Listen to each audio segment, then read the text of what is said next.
हम पिछले 50 सालों से लाल हवेली के आगे 13 अगस्त की रात 10 बजे जश्न आज़ादी मनाते हैं और अपने वतन के शुहदा और अपने वतन पर कुर्बानी देने वालों को सलाम अकीदत पेश करते हैं। लेकिन इस दफ़ा हालात इतने मखदूश कर दिए गए हैं कि हमारे घरों को रौंदा गया है। हमारी 30 साल माँ मरी हो चुकी है, 30 साल मरी माँ के घर को भी इन्होंने नहीं बख्शा। हमारे मुलाजमीन को मारा गया है, हमारे मुलाजमीन के बाजू तोड़े गए हैं, हमारा गाड़ियाँ ले गए हैं, हमारे घड़ियाँ ले गए हैं, हमारे फ़ोन और हमारे कैमरे ले गए हैं, हमारे अदालत के फैसले के बावजूद वापस नहीं कर रहे।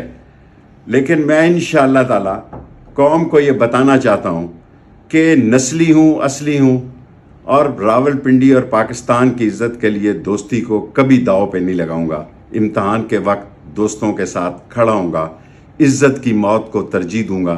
आज इन्होंने हमारा मुलाजम हनीफ अपनी बीवी को लेने अड्डे पर गया है, उस फैमिली को उठा लिया है। मालूम नहीं थाने जाके बीवी को छोड़ दिया है या नहीं छोड़ा, लेकिन हनीफ को इन्होंने थाना पीर वदाई बंद कर दिया है। और जितने मुलाजमीन के साथ ये ज़्यादती कर रहे हैं, याद रखें अल्लाह के यहाँ देर है अंधेर नहीं, ये पकड़ में आएंगे। इससे हुकूमत को कोई फ़ायदा नहीं होगा, नुकसान ही नुकसान है। और मैं अपील करता हूँ कि हनीफ और उसकी फैमिली को फौरी तौर पर रहा किया जाए। पाकिस्तान जिंदाबाद। 13 अगस्त 14 अगस्त जश्न आज़ादी जिंदाबाद। हालांकि मेरी नज़र में प्राइम मिनिस्टर को नाअहल कर देना चाहिए था सज़ा करके, चाहे वो till the rising of the court ता बर्खास्त अदालत ही करते। और प्राइम मिनिस्टर साहब फरमा रहे हैं कि अभी तो सेंसस जो है वो होना है और सेंसस का जो है फिर इलेक्शन कमीशन ने तारीख देनी है और इलेक्शन कमीशन कह रहा है कि जी इसमें 6 महीने और लगेंगे। तो मैंने तो कहा कि इनकी नीयत कोई नहीं है इलेक्शन में इलेक्शन करवाने की। देखें, जनरल हो या कोई भी हो, वो एक सरकारी मुलाजिम है, बिल्कुल अदालत उसको अगर चाहे तो तलब कर सकती है। सर क्या खान साहब सर नाअहली से बच सकते हैं तोशाखाना केस में? देखें, जो अल्लाह को मंजूर होता है वही होता है।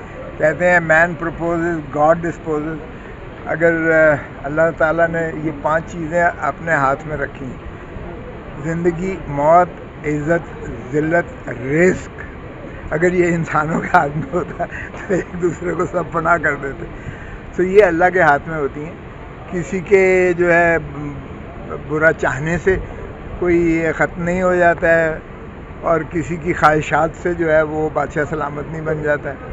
लेकिन सबसे बड़ी बदकिस्मती ये है कि हम अपना इक़्तिदार की जंग में इतना जो है आगे निकल गए हैं कि हमने बिल्कुल जमहूर को, अवाम को बिल्कुल नज़रअंदाज कर दिया है। अब पेट्रोल बम जो है सुनामी गिराया जाता है, इतनी महंगाई कर दी गई है। ये जाती मर्तबा एक और तोहफ़ा शहबाज शरीफ का, पीडीएम की हुकूमत का माशाल्लाह अवाम पर एक और मुसल्लत हो रहा है। और प्राइम मिनिस्टर साहब फरमा रहे हैं कि अभी तो सेंसस जो है वो होना है और सेंसस का जो है फिर इलेक्शन कमीशन ने तारीख देनी है और इलेक्शन कमीशन कह रहा है कि जी इसमें 6 महीने और लगेंगे।